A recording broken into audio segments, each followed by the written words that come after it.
लक्ष्य आगाज से अंजाम तक।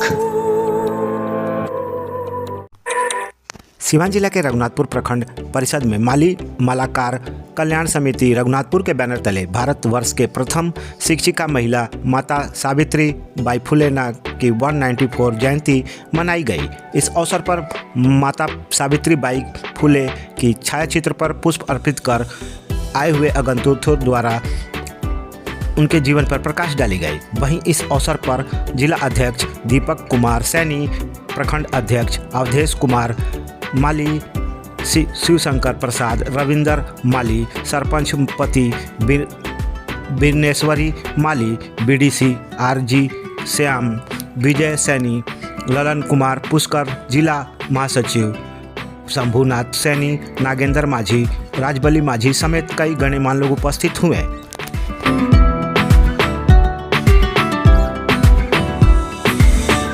उपस्थित है।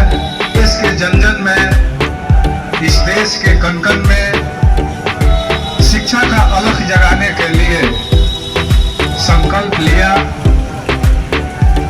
घर की चारदीवारी में स्वयं अपनी पति से शिक्षित हुई।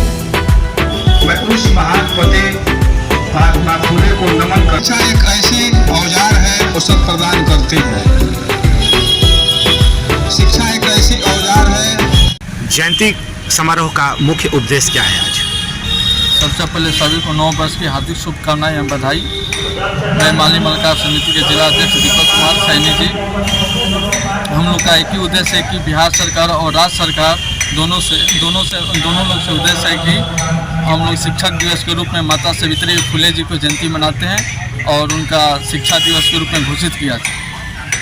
अपना नाम और परिचय? दीपक कुमार सैनी, जिलाध्यक्ष सिवान। कोई बोलिए। यह जो कार्यक्रम है उसका मुख्य उद्देश्य क्या है? मुख्य उद्देश्य ये है कि आज माता सावित्री बाई फुले जी का जन्म जयंती है। जन्म जयंती के मौके पर हम लोग उनकी जयंती मना रहे हैं और उनके विचार क्या था, उनके विचार किस तरह से इस देश को आगे बढ़ाने का काम करेगा, समाज को आगे बढ़ाने का काम करेगा, उस विषय पर चर्चा कर रहे हैं और ये उद्देश्य है। और ये इनका विचार जन जन तक जाए और महिलाओं को जो आज सब लोग आज महिला की बात कर रहे हैं, महिला को आगे बढ़ाने की बात कर रहे हैं, महिला सशक्तिकरण की बात कर रहे हैं। तो माता सावित्री बाई फुले आज से 200 साल पहले किस तरह से उन्होंने काम किया था, प्रथम महिला शिक्षिका होने का जो गौरव उनको प्राप्त है, पढ़ाने का काम किया भारत की महिलाओं को, तो उस विषय पर हम लोग बातचीत कर रहे हैं, लोगों तक ये बात पहुंचाने का काम कर रहे हैं। अपना नाम और परिचय? आरजी श्याम नाम है, पूर्व विधायक प्रत्याशी दरौदा विधानसभा। लगातार ताजा अपडेट्स पाने के लिए, खबरों के साथ जुड़े रहने के लिए देखते रहिए लक्ष्य समाचार। धन्यवाद।